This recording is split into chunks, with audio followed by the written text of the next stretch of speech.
Hello students, welcome back to our YouTube channel Aadhunik digital classes. पिछली class में हम लोगों ने देखा था कि अगर धारावाही लूप को एक समान चुंबकीय क्षेत्र में अगर रखा जाता है तो उसके ऊपर बल आघूर्ण कितना काम करता है। साथ में हम लोगों ने देखा था चुंबकीय ध्रुव आघूर्ण क्या होता है, कोई धारावाही लूप दंड चुंबक की भांति व्यवहार कैसे प्रदर्शित करता है, कोई इलेक्ट्रॉन अगर अपनी कक्षा में घूम रहा होता तो उसके सापेक्ष चुंबकीय आघूर्ण कैसे बनता है और उसका मान कैसे निकाला जा सकता है। आज की क्लास में हम देखेंगे उसी सिद्धांत के ऊपर कार्य करने वाली एक युक्ति है जिसे हम कहते हैं चल कुंडली धारामापी। बेसिकली हम इसे धारामापी कहते हैं, इंग्लिश में से गैल्वेनोमीटर कहा जाता है। ये क्या होती है, ये बनाई कैसे जाती है और इसकी सहायता से वोल्ट मीटर और अमीटर कैसे बनाए जाते हैं जो धारा और वोल्टेज को मापते हैं। तो सबसे पहले देखते हैं कि चल कुंडली धारामापी होता क्या है, मूविंग कॉइल गैल्वेनोमीटर होता क्या है। तो जैसे हम बात करते हैं धारामापी को मापने के लिए अमीटर भी होता है, गैल्वेनोमीटर भी होता है। लेकिन जो गैल्वेनोमीटर होता है वो बेसिकली क्या बताता है, देखो एक ऐसी युक्ति, या फिर ऐसे लिखना चाहो तो लिख लो,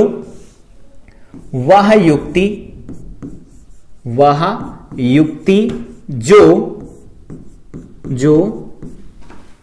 किसी विद्युत परिपथ में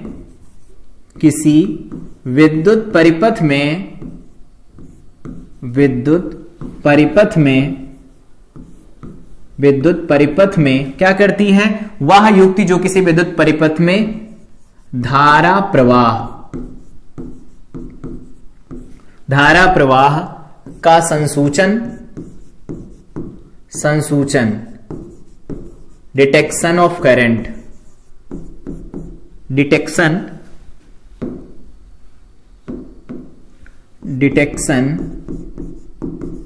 करंट करंट को ये जानने के लिए कि उसमें करंट बह रही या नहीं बह रही, उसके लिए इसका प्रयोग किया जाता है। तो वह युक्ति जो किसी विद्युत परिपथ में धारा का संसूचन तथा ऐसे लिख दो, तथा कम धारा का मतलब क्या होता है, माइक्रो एम्पियर में अगर करंट फ्लो कर रही है, मिली एम्पियर में करंट फ्लो कर रही है, को मापने के लिए प्रयोग की जाती है। वह युक्ति जो किसी विद्युत परिपथ में धारा प्रवाह का संसूचन मतलब धारा बह रही या नहीं बह रही ये बताने के लिए तथा कम धारा को मापने के लिए प्रयोग की जाती है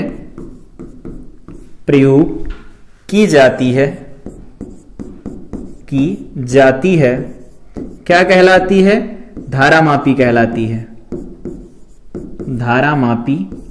कहलाती है। वह युक्ति धारामापी कहलाती है, ध्यान रखना ये। तो ये डेफिनेशन हो गई। अगर बोर्ड पूछता है तो डेफिनेशन ऐसा लिख देना कि वह युक्ति जो परिपथ में बहने वाली धारा का संसूचन करे, मतलब बताए कि करंट बह रही या नहीं बह रही है, और अगर बहुत कम करंट होती तो उसको मापे भी। अगर ऐसा है तो वो धारामापी होगा। यह सिद्धांत किस पर काम करता है ये भी लिख लो। अगर बात करते हैं इसका सिद्धांत क्या है, यहां से देख लो, यहां से देख लेते हैं इसका सिद्धांत कि ये किस सिद्धांत के ऊपर आधारित है। तो लिख लो इसका सिद्धांत भी, यहां से लिख देते हैं। सिद्धांत क्या है इसका, जब किसी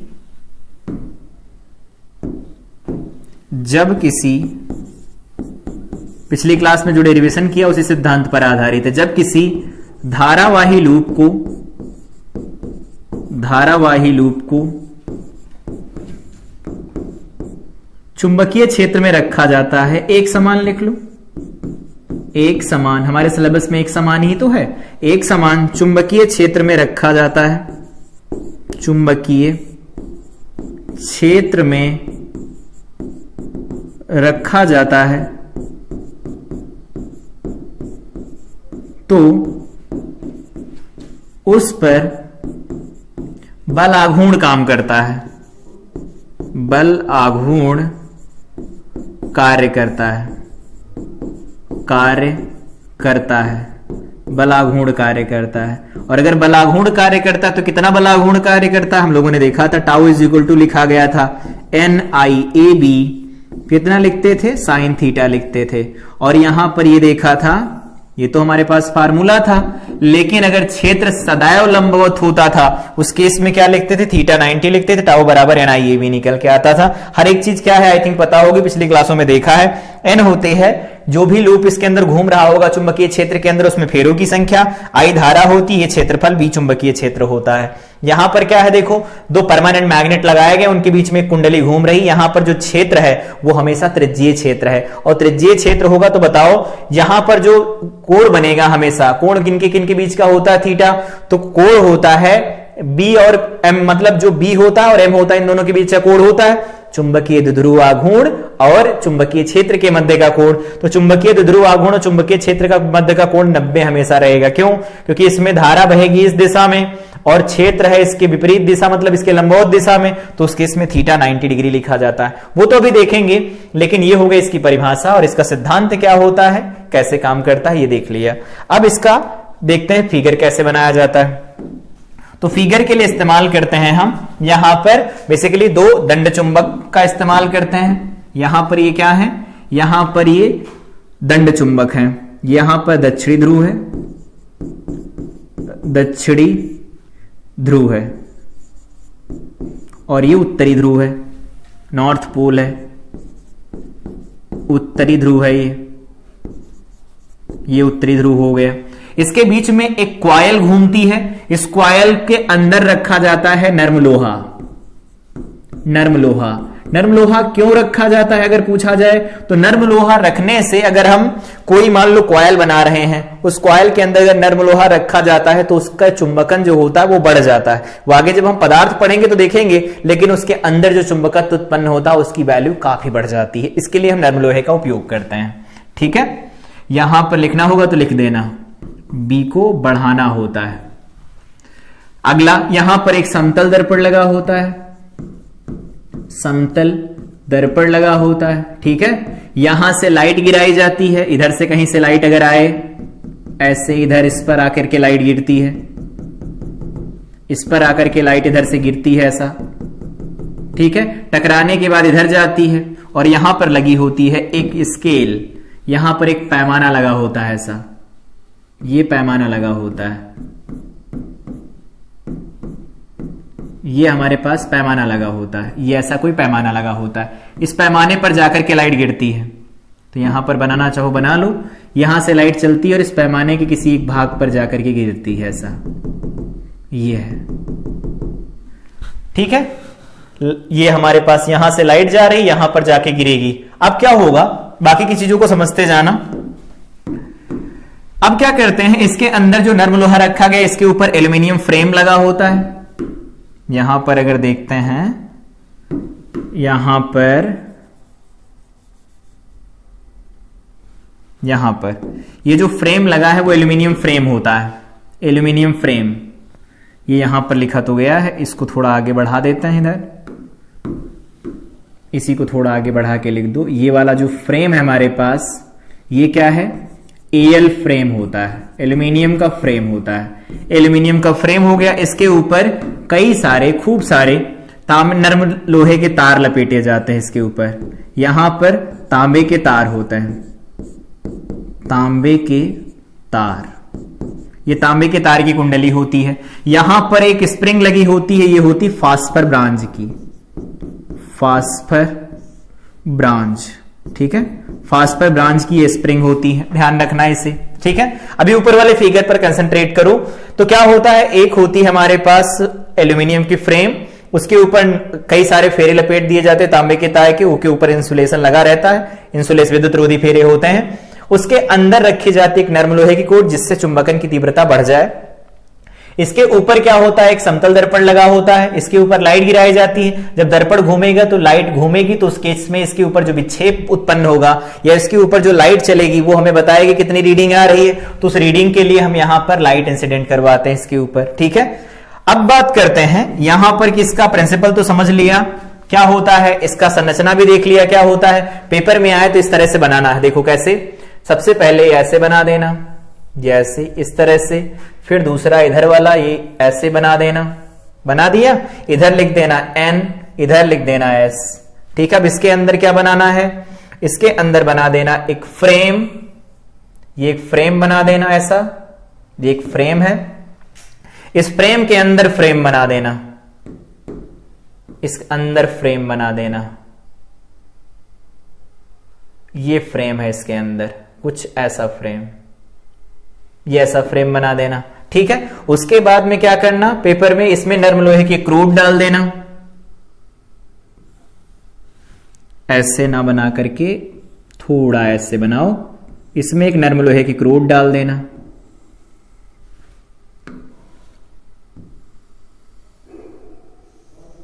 एक नर्म लोहे की क्रूड डाल देना। ठीक है, ये नर्म लोहे की क्रूड हो गई। अब इसको आगे कनेक्ट कर देना, बढ़ा करके इधर कनेक्ट कर देना इसे एक समतल दर्पण से। ठीक है, और इधर एक स्प्रिंग से कनेक्ट कर देना इसे, यहां पर एक स्प्रिंग से कनेक्ट कर देना इसे, और यहां पर एक समतल दर्पण लगा देना।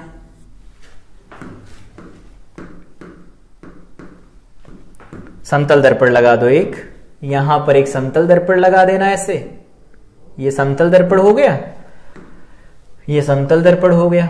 अब इसके आगे यहां पर एक छोटा सा वायर लगा देना, ये छोटा सा वायर लगा देना, और यहां पर इसको कनेक्ट करवा देना, यहां पर इसको कनेक्ट करवा देना कुछ इस तरह से, यहां पर ऐसा ये कनेक्ट करवा देना। ठीक है, और इधर ये वायर है, इसको इधर कनेक्ट करवा देना। अगर ऐसा नहीं करवाना चाहते हो तो यहां पर T1 T2 टर्मिनल लिख देना। ठीक है, बेसिक फिगर बना रहे हैं। ये N हो गया, ये S हो गया, यहां पर समतल दर्पण हो गया, M हो गया। इधर से लाइट आकर के गिरेगी इसके ऊपर, इधर से लाइट गिराएंगे हम इसके ऊपर, ये लाइट यहां से रिफ्लेक्ट होगी, परावर्तित होगी, परावर्तन के पश्चात इधर की तरफ जाएगी। यहां पर एक स्केल लगी होती है, ये ऐसी, ये स्केल लगी होती है ऐसी, ये स्केल हो गई, ये एक ऐसी स्केल हो गई। ठीक है, इस स्केल पर जाकर के प्रकाश गिरेगा। तो अगर इसके अंदर धारा प्रवाहित करेंगे, देख लो यहां पर नामांकन करना होगा पेपर में, तो ऐसे नामांकन कर देना।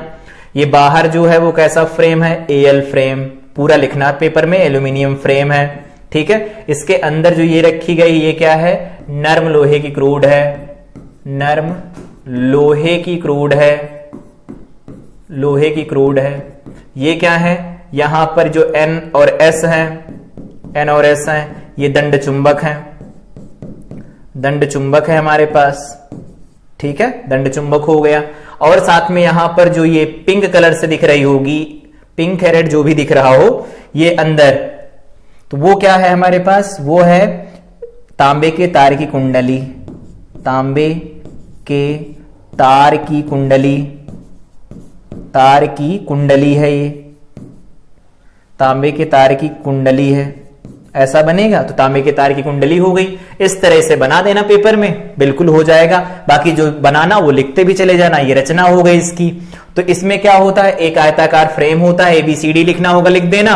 उसके ऊपर तांबे के तार के अनेक विद्युत रोधी फेरे लपेट दिए जाते तथा उसके अंदर एक नर्म लोहे की क्रूड रखी जाती जिससे उसकी चुंबकन तीव्रता बढ़ाई जा सके। ठीक है, इस कुंडली के एक सिरे पर समतल दर्पण के साथ में यहां पर एक वायर कनेक्ट कर दिया जाता है जो यहां T1 टर्मिनल को जाएगा, और दूसरा यहां पर वायर कनेक्ट किया जाता है। यहां पर अगर इसको थोड़ा और अच्छा बनाना चाहो तो बना सकते हो। बेसिकली ऐसे बनाया जाता है, ये यहां पर कुछ ऐसे बनाया जाता है, ऐसे, यहां पर कुछ ऐसा बनाया जाता है इस तरह से, और यहां से वायर निकलता है, इधर जाता है T1 की तरफ, और यहां पर भी सेम वही होता है प्रोसेस, यहां सेम वही होता है, यहां तार लिखा था, यहां पर भी सेम वैसे ही बनाना चाहो बना लो। यहां पर ये वायर निकलता है T2, ये ठीक है, दोनों T1 और T2 टर्मिनल हो जाते हैं। इन्हीं में धारा प्रवाहित की जाती है। जब धारा प्रवाहित करेंगे तो इस कुंडली में धारा बहेगी, तो फिर क्या कहेंगे, यहां पर T1 और T2 से जो दूसरा जो सिरा होता है उसे फास्फर ब्रांच, यहां पर ये क्या है, फास्फर ब्रांच, फास्फर ब्रांच की स्प्रिंग है, ये फास्फर ब्रांच की स्प्रिंग हो गई।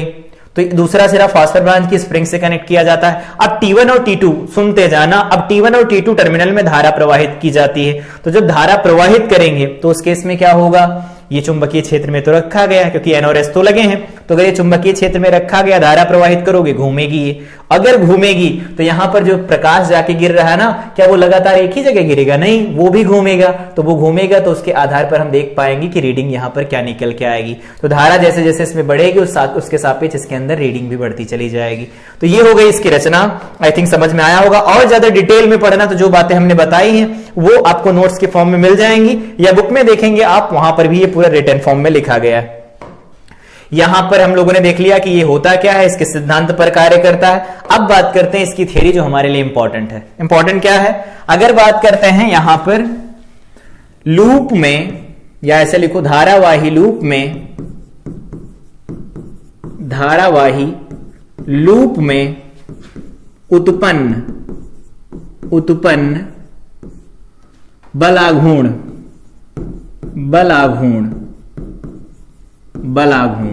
वो कितना लिखा जा सकता है? तो वो लिखा जाएगा tau is equal to NIAB।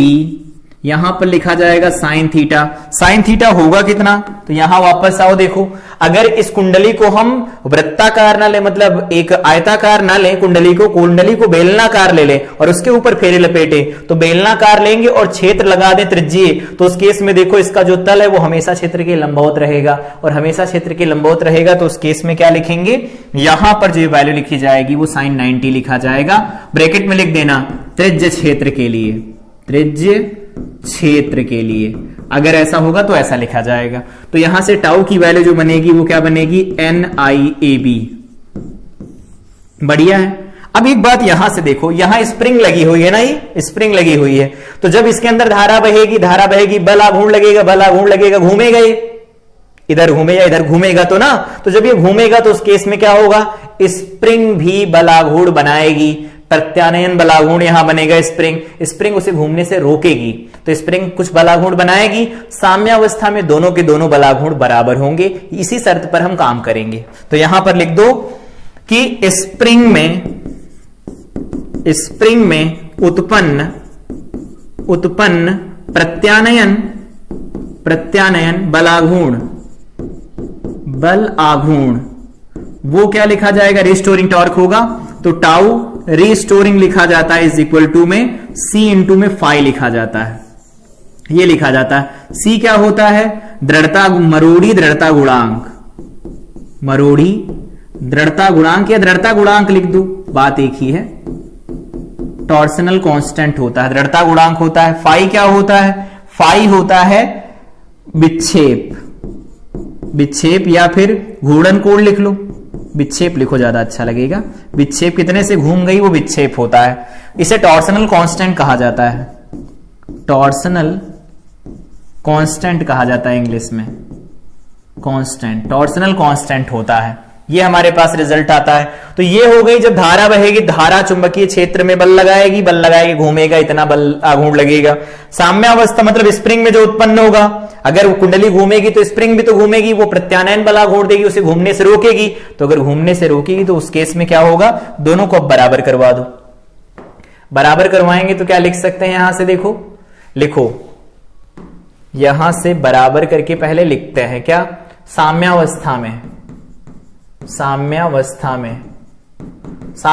में क्या लिखा जा सकता है? साम्यावस्था में लिखेंगे तो क्या लिखेंगे यहां से कि जो NIAB होगा वो किसके बराबर होगा? C फाई के बराबर होगा। और ये जो इक्वेशन लिखी है अभी, ये बहुत इंपॉर्टेंट है। अगर ये आती है तो पूरा धारामापी आता है, नहीं आती तो धारामापी का क्वेश्चन नहीं लगेगा। ध्यान रखना इस बात का। तो ये हमारे पास रिजल्ट निकल के आ गया कि जो NIAB निकल के आएगा वो C फाई के बराबर होगा। अब इसको सॉल्व कर देते हैं। यहां से देखो I इज इक्वल टू क्या बन जाएगा? C डिवाइडेड बाय में बनेगा NAB, इंटू में क्या लिखा जा सकता है? फाई लिखा जा सकता है।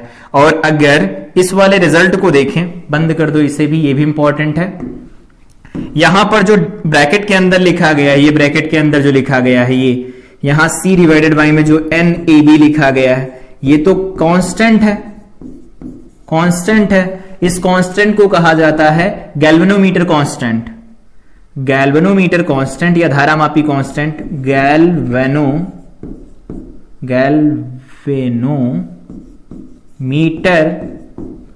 नियतांक कहा जाता है, नियतांक कहा जाता है। गैल्वेनोमीटर ऐसे लिखा जाएगा, देख लेना अपना हिंदी। गैल्वेनोमीटर, गैल्वेनोमीटर कांस्टेंट हो गया ये।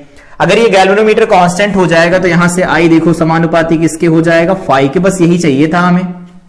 मतलब धारा बहेगी तो विक्षेप आएगा, मतलब धारा बहेगी तो ये जो लाइट होगी वो भी अलग अलग जाएगी, इधर से जाकर के इधर गिर रही है। तो जब धारा का प्रवाह होगा ये कुछ घूमेगा, घूमेगा तो दर्पण भी तो कुछ घूमेगा, दर्पण घूमेगा तो उस केस में क्या लिखेंगे, ये जो लाइट यहां पर जाकर के गिरेगी ना उस स्केल के ऊपर, पैमाने के ऊपर, वो भी तो अलग अलग गिरेगी। तो उसकी सहायता से हम पता लगा सकते हैं हाँ धारा बह रही है या नहीं बह रही है, सिर्फ इसका अंदाजा लगाया जा सकता है। तो यहां लिखना हो तो लिख लो, इधर जगह नहीं है, यहां पर लिख लेते हैं। यहां पर क्या लिखना है हमें, लिखना है कि जो आई निकल के आया है, या फिर ऐसे लिखो, पूरा रिलेशन लिखना चाहो तो लिख दो, अभी ऐसा लिख देते हैं, आई जो निकल के आया है वो फाई के डायरेक्टली प्रोपोर्शनल है। तो आई की वैल्यू अगर फाई के डायरेक्टली प्रोपोर्शनल निकल के आएगी तो इसका ये मतलब बनता है कि अगर धारा होगी तो विक्षेप आएगा। तो धारा विक्षेप पर निर्भर करती है, जितना अधिक विक्षेप उतनी ज्यादा धारा, ऐसा बनेगा ना। तो ये रिलेशन ऐसा निकल के आ रहा है। तो यहां से लिखना चाहो तो लिख दो, क्या लिख सकते हैं हम, ये वैल्यू निकल के आ जाएगी यहां से कि अगर यह संबंध ही धारा मापी को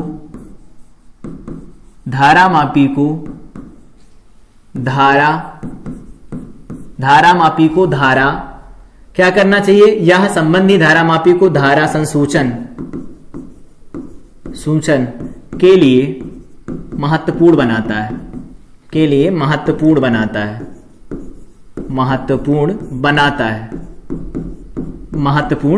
है। ये पॉइंट याद रखना है। दूसरा पॉइंट क्या है वो भी याद रखो। दूसरा पॉइंट दिया गया है कि अगर हम यहां से लिखते हैं, वापस आओ इधर, यहां से धारा सुग्राहिता की बात कर रहे हैं, तो यहां पर ये जो लिखा गया है C डिवाइडेड बाई में NAB या I इज इक्वल टू में फाई लिखा गया है, इसको थोड़ा और रिलेट करते हैं इधर से। यहां पर लिखते हैं धारा सुग्राहिता, या फिर धारा मापी की सुग्राहिता, ऐसे लिखो। भी धारा सुग्राहिता को बाद में लिखेंगे, धारा मापी की सुग्राहिता ये लिखा जाएगा, धारा मापी की सुग्राहिता। धारा मापी की सुग्राहिता का मतलब फाई से होता है। तो फाई की वैल्यू क्या निकल के आएगी, फाई इज इक्वल टू में NAB बाई C निकल के आएगा। बोलो सही है। और इनटू में क्या आएगा, आई भी तो आएगा, ये भी तो लिखवाओ, इनटू में आई निकल के आएगा। तो धारा मापी की सुग्राहिता का ये मतलब होता है विक्षेप से होता है। इसका क्या मतलब होता है, धारा मापी की सुग्राहिता का मतलब विक्षेप। और विक्षेप किस पर निर्भर कर रहा, धारा के ऊपर निर्भर कर रहा। तो अगर विक्षेप धारा के ऊपर निर्भर करेगा, यहां पर देखो, तो इसको हम लिख सकते हैं यहां से कि विक्षेप निर्भर कर रहा धारा के ऊपर और इसको हमें बढ़ाना है। तो A पॉइंट क्या कर सकते हैं, N बढ़ा दो। B पॉइंट क्या करना है, A बढ़ा दो, एरिया बढ़ा दो। C पॉइंट क्या करना है, B बढ़ा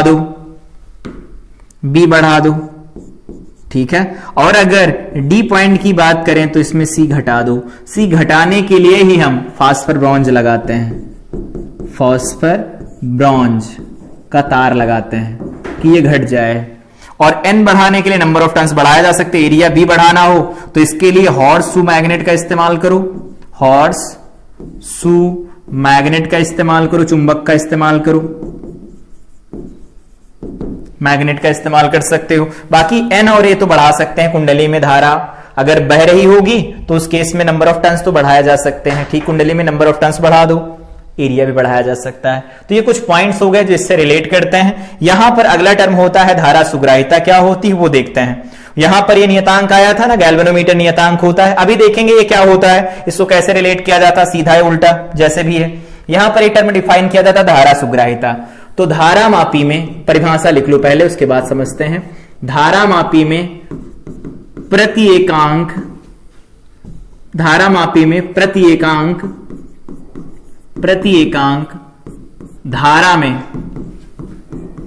में उत्पन्न विक्षेप, प्रति एकांक धारा में उत्पन्न विक्षेप धारा मापी की सुग्राहिता कहलाती है। सुग्राहिता कहलाती है। ये हम डिफाइन करते हैं इस तरह से धारामापी की सुग्राहिता को। तो यहां से इनके कहने का मतलब है धारा सुग्राहिता जो होगी, परिभाषा धारा सुग्राहिता जो निकल के आएगी, इसको हम कहते हैं करंट सेंसिटिविटी, इंग्लिश में CS कहा जाता है। CS बराबर क्या निकल के आएगा, फाई डिवाइडेड बाई में आई। यहां पर फाई डिवाइडेड बाई में क्या लिख सकते हैं, आई लिख सकते हैं। ये आएगा हमारे पास रिजल्ट। मात्रक क्या होगा, तो फाई लिखा जाता है रेडियन में, पर एम्पियर लिख सकते हैं, या विक्षेप प्रति एम्पियर लिखा जा सकता है। तो रेडियन पर एम्पियर लिखो या विक्षेप पर एम्पियर लिखो, जो भी लिखना लिख सकते हैं। यहां से देखो फाई बाई आई क्या बन सकता है, phi by I NAB by C बनेगा। तो यहां से CS लिखना चाहो तो लिख लो, phi by I is equal to NAB by C बनेगा, NAB बाई C बनेगा। तो धारा सुग्राहिता क्या होती, प्रत्येकांक धारा, मतलब यूनिट करंट बह रही है तो उस केस में जितना विक्षेप होता वो उसकी धारा सुग्राहिता कहलाती, जितना ज्यादा होता उसकी सुग्राहिता उतनी ज्यादा होती। ठीक, अगला पॉइंट होता है वोल्टेज सुग्राहिता। वोल्टेज सुग्राहिता क्या होता है, यहां पर लिखना चाहो लिख लो। यहां क्या लिखा था, धारामापी में प्रत्येकांक एकांक धारा में उत्पन्न विक्षेप धारामापी की सुग्राहिता कहलाती है। यहां लिखो धारामापी में प्रति एकांक वोल्टेज पर उत्पन्न विक्षेप। अब आगे तुम लगा लेना क्या कहलाता है, धारामापी में प्रति एकांक वोल्टेज पर उत्पन्न विक्षेप धारामापी की वोल्टेज सुग्राहिता कहलाती है। वोल्टेज सुग्राहिता को VS से डिनोट किया जाता है और ये लिखा क्या जाएगा, तो यहां लिखेंगे हम फाई डिवाइडेड बाई में V लिखा जाएगा। और अगर हम यहां से सॉल्व कर देते हैं फाई डिवाइडेड बाई में V का मतलब क्या होता है, धारा और प्रतिरोध के टर्म में लिखें तो V इज इक्वल टू होता है IR। तो I जो धारामापी में धारा होती तो उसे IG कहा जाता है और R मतलब RG कहा जाएगा। यहां लिखना चाहो तो लिख दो, IG का मतलब होता है धारामापी में धारा गैल्वेनोमीटर करंट होती है, और RG क्या होता है, धारामापी का प्रतिरोध होता है, गैल्वेनोमीटर का रेजिस्टेंस होता है। एक बात देखो, यहां पर ये फाई ठीक है, IG ठीक है, ये लिख दो अलग, इसे 1/RG अलग कर दो। तो फाई बाई आई लिखा गया है। तो फाई बाई आई क्या है, फाई बाई आई तो CS है ना, और उसे NAB बाई C लिख सकते हैं। तो इसे लिखा जाएगा CS डिवाइडेड बाई में क्या लिखा जा सकता है, RG लिख सकते हैं। ये बन जाएगा NAB बाई C इंटू में क्या लिख सकते हैं, RG। ये हो जाएगी वोल्टेज सुग्राहिता किसी धारामापी की। तो फार्मूले निकल के आएंगे। अगेन यहां से जो यूनिट बनेगी, इसका मात्रक जो बनेगा, या मात्रक देखो ये बनेगा फाई, तो रेडियन पर वोल्ट, या फिर हम लिखेंगे विक्षेप प्रति वोल्ट लिखा जाएगा। ध्यान रखना ये, ठीक है। अगला कुछ पॉइंट होते हैं यहां पर देखते हैं। ये हो गई धारामापी की धारा सुग्राहिता कैसे काम करती, ये रिजल्ट निकल के आ गया। और ये वोल्टेज सुग्राहिता हो गई, दोनों में संबंध देख लिया। अगर हमें वोल्टेज सुग्राहिता चाहिए तो धारा सुग्राहिता बटे धारामापी का प्रतिरोध लिखा जाएगा। देख लो यहां पर, ये देखो लिखा है, ये वाला रिजल्ट इंपॉर्टेंट है। एक चीज दी गई हो दूसरे को निकालना हो तो इससे निकाल सकते हैं। यहां पर लिख लो वोल्टेज सुग्राहिता बराबर धारामापी की धारा सुग्राहिता बटे धारामापी का प्रतिरोध। ये हमारे पास रिजल्ट निकल के आता है। कुछ इस तरह से हम इसका रिजल्ट लिख सकते हैं। यहां पर हम लोगों ने धारा सुग्राहिता परिभाषित कर लिया, पूरी डिटेल लिख लेना। यहां पर अगर फाई समानुपाती आई होता, ये संबंध निकाल करके महत्वपूर्ण बनाता है। इसे कैसे, धारामापी की सुग्राहिता में विक्षेप हो गया और इसे बढ़ाने के लिए N बढ़ा दो, A बढ़ा दो, B बढ़ाने के लिए हॉर्सू मैग्नेट का इस्तेमाल करते हैं, C घटाने के लिए फॉस्फर ब्रांच वायर यूज किया जाता है। फिर आगे यहां पर देखा थियरी में कि जो लूप में बलाघूर्ण बनेगा उसको प्रत्यानयन बलाघूर्ण स्प्रिंग देगी और दोनों को बराबर करेंगे तो ये रिजल्ट निकल के आएगा। ये रिजल्ट बहुत इंपॉर्टेंट, इस बात का ध्यान रखना। यहां पर ये बनाया कैसे जाता, तो देखो एक फिगर बना था, एक फिगर हम लोगों ने बनाया, पेपर में आया तो साफ सुथरा फिगर बनाना। यहां पर हम लोगों ने देख लिया परिभाषा क्या होती है और यहां पर ये सिद्धांत देख लिया। तो ये गैल्वेनोमीटर का कुछ पॉइंट्स थे जिनको हम लोगों ने डिस्कस किया। अगली क्लास में हम लोग देखेंगे कि धारा मापी को वोल्टमीटर, धारा मापी को अमीटर में कैसे परिवर्तित किया जा सकता है, बोर्ड कहां से और कैसे क्वेश्चन पूछ सकता है। तो तब तक के लिए इस क्लास को रिवाइज करें। मिलते हैं अगली क्लास में। Till then I wish you all the best.